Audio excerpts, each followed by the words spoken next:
संपूर्ण महाराष्ट्रासाठी आत्ताची क्षणाची सर्वात मोठी आणि धक्कादायक बातमी. संपूर्ण महाराष्ट्र हादरला. सरकार त्या लाडक्या बहिणींकडून पूर्ण पैसे वसूल करणार.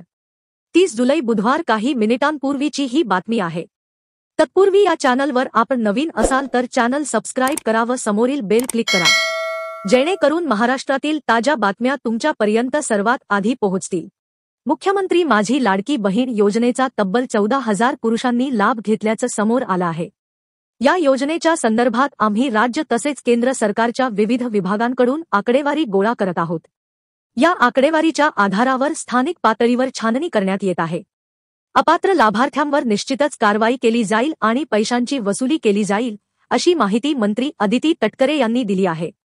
ज्या पुरुषांच्या अकाउंटवर योजनेचे पैसे जमा झाले आहेत त्यांनी हे जाणीवपूर्वक केले आहे की घरातील महिलेचे बँक अकाउंट नसल्याने त्यांनी पतीच्या बँक अकाउंटची माहिती दिली, हे तपासून पाहिले जात आहे. काही सरकारी कर्मचारी महिलांनी सुद्धा योजनेचा लाभ घेतल्याचं समोर आले आहे. तसे आढळून आल्यास त्यांच्याकडून सुद्धा वसुली केली जाईल, असंही मंत्री अदिती तटकरे म्हणाल्या.